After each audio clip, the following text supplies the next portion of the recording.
Saludos amigos, bienvenidos nuevamente a Edición Nocturna. Soy Miguel Guerrero, estoy encantadísimo de estar con ustedes nuevamente en sus hogares. Me acompaña Héctor Marte Pérez, quien es jefe de redacción del periódico El Caribe.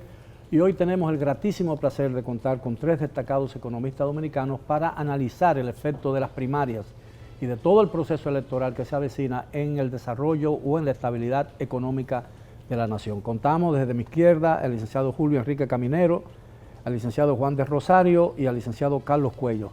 Buenas noches, caballeros, gracias por aceptar nuestra invitación. Gracias por la invitación. ¿Tendrá un efecto positivo o negativo el proceso electoral en la economía dominicana el año próximo o en lo que resta del año?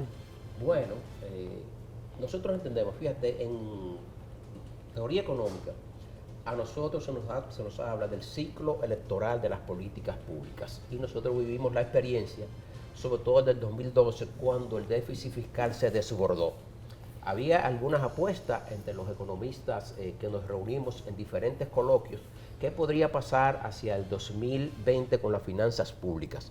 Eso entonces se barajaban algunas hipótesis. Si gana Leonel, ¿en qué medida podría el presidente Medina involucrar las finanzas públicas para apuntalar esa candidatura? Se tenía el temor que sería en menor medida de que si fuera Gonzalo. Resultó electo, si finalmente resulta electo Gonzalo, evidentemente que se podría utilizar la política pública durante el año 2020 para apuntalar esa candidatura en un momento de que el presupuesto complementario que se acaba de enviar al Congreso, que refleja la fragilidad de las finanzas públicas. Se habían proyectado para este año 2019 recaudar impuestos por el monto de 689 mil millones de pesos. Hubo que enviar un presupuesto complementario. ¿Por qué? Porque las proyecciones son de que los ingresos se van a caer en 15 mil millones de pesos, es decir, que va a ser 674 mil millones de pesos, y se va a aumentar el saldo bruto de la deuda que se contempló originalmente en 222 mil millones de pesos, ahora va a ser de 254 mil millones de pesos, pero también refleja la presión que sobre las finanzas públicas ejerce el tema eléctrico. ¿Por qué? Porque está ordenando al Ministerio de Hacienda a asumir una deuda de 645 millones de dólares que tiene el gobierno con el sector eléctrico, es decir, que tendrá que o emitir bonos o contraer crédito con la banca local para convirtiendo esa deuda de corto plazo en deuda de largo plazo. Entonces, en medio de esta situación, el temor podría ser que otra vez vivamos la experiencia de un desguañangue de la economía, como bien ha señalado Bernardo Vega en cada etapa electoral, en lo que tiene que ver con esta coyuntura post-primaria. A nosotros nos preocupa de que si la economía se viene ralentizando durante el año, creciendo menos que el año pasado, entonces este elemento, en el momento que empieza como a reanimarse, dice el Banco Central precisamente en un Comunicado del día de hoy. Comunicado del día de hoy sobre el impacto que ha tenido la política de expansión monetaria, así de inyectar 34 mil millones de pesos el encaje legal por un lado y por otro lado bajar la tasa de política monetaria. Entonces esa política monetaria expansiva. Pero la verdad es que a partir de la última gran crisis económica y financiera, 2008-2009, el Fondo Monetario Internacional y el Banco Europeo propusieron o recomendaron el endeudamiento para reactivar las economías, de manera pues que los déficits ya no ocupan en la teoría económica la importancia que se le atribuía antes, ¿no? A menos que yo esté equivocado. No, de hecho ha sido así. E incluso un elemento más preocupante es que los topes de deuda cada vez van aumentándose. Ya hay quienes dicen que un endeudamiento del 100% no es un problema. Y menciona países como Estados Unidos, que tiene España, Japón, que tiene una deuda sobre el 100%, de Japón, que tiene una deuda sobre el 100%. Y frente a la incapacidad de resolver el problema, lo que hace es que se van moviendo, ¿no?, los topes para irlo adaptando. Para eso están los derechos especiales de giro, ¿no? Correcto, sí, del fondo. Yo pienso que es muy temprano para hablar del efecto de las elecciones sobre la economía. Ahora, lo preocupante es que nosotros tenemos 3 procesos por delante. Y la economía no es como un cronómetro que tú lo comienzas de cero y no hay ningún problema. Una economía que viene desacelerándose por efecto, básicamente, de una situación que está ocurriendo en el mundo, ¿no? El conflicto China-Estados Unidos, y que ahora se le agrega unas primarias con un elemento de crisis política que lo que hace es que desacelera aún más procesos electorales en febrero, más procesos electorales en mayo.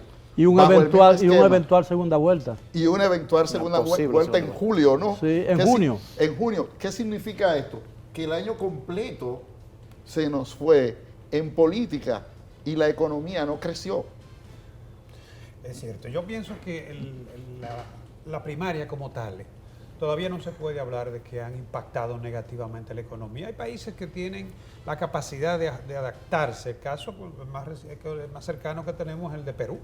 Perú ha tenido mucho más revuelo político que nosotros. Sin embargo, la economía no se ha detenido, ha seguido creciendo.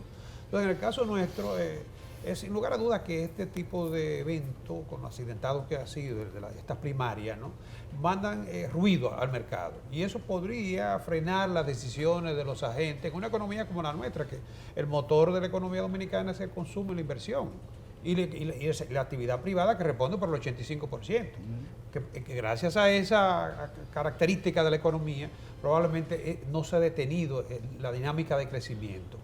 Sin embargo, lo que decía Caminero, como lo que dice Juan, de que es tradicional, ya hay muchos estudios en eso. Rolando Guzmán hizo uno y recientemente la Fundación, este joven Collado también publicó un trabajo sobre esto, ¿no?, de que en los periodos electorales, pero ya más cuando se entra en la recta final, hay la tendencia a que se incrementa el gasto público.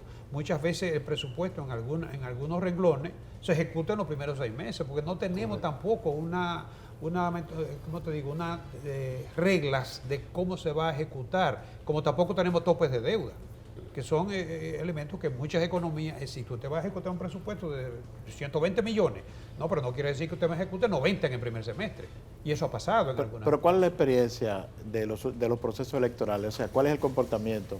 Porque como decíamos, este año, este proceso es especial, este periodo que tenemos, porque tenemos primarias municipales en febrero, congresuales y presidenciales, pero en sentido general, ¿cuál es la experiencia? ¿Cuál es el comportamiento de la economía, el impacto que tiene cada proceso más reciente electoral? la del 2012.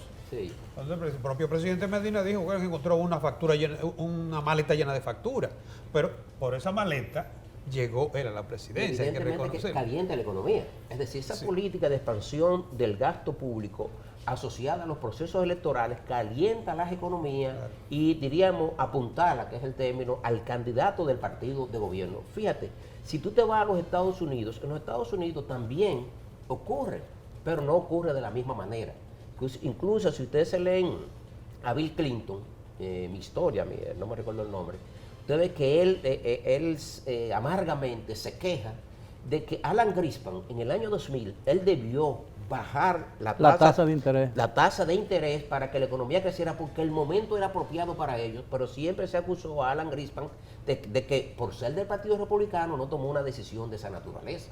Entonces ya nosotros tenemos no solamente la experiencia en el 2012, lo que pasa es que en el 2012 se rompieron todos los parámetros, pero entre el 2004 y en el 2008 está documentado el promedio de déficit fiscal en los años electorales era 50 mil millones de pesos. Ahora, cuando se analiza la situación, la preocupación parece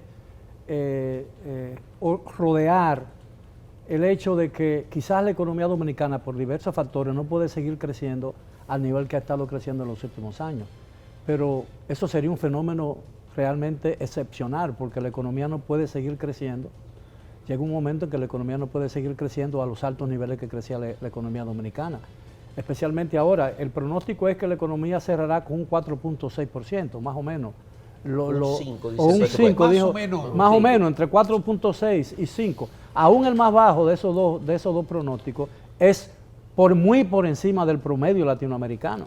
Bueno, para que tengan una idea, el promedio latinoamericano es 1.3. No, se estima que va a ser 0.6 ahora. Exactamente. Y decía el Fondo Monetario Internacional, precisamente hoy, sale en la página web, que se espera que el 90% de las economías de los países del Fondo Monetario van a experimentar algún nivel de desaceleración. O sea que tenemos un fenómeno mundial como consecuencia del incluso Brexit, Alemania, y de la guerra. Sí, o sea, dicen que para el año que viene incluso el impacto va a ser de tal magnitud que equivaldría a la economía suiza, son unos 700 millones de dólares, como consecuencia del impacto que ha tenido en el comercio, la guerra entre China y Estados Unidos, el Brexit y la misma situación de Medio Oriente. Yo pienso que las comparaciones son buenas. Ahora, la economía dominicana tiene unas características.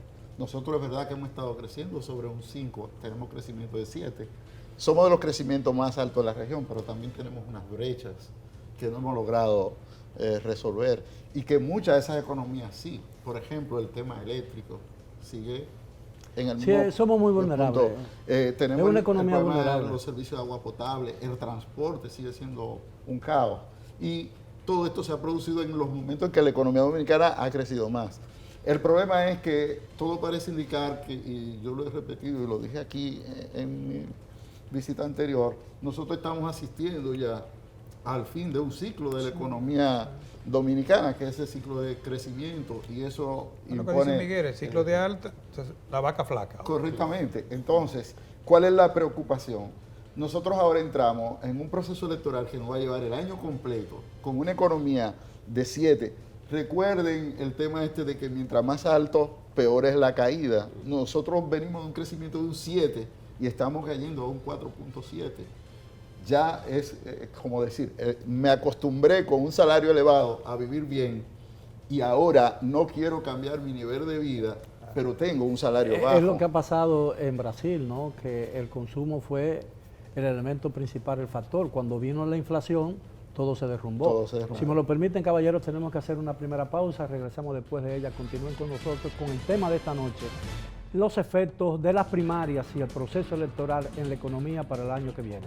Sigue con nosotros en Edición Nocturna.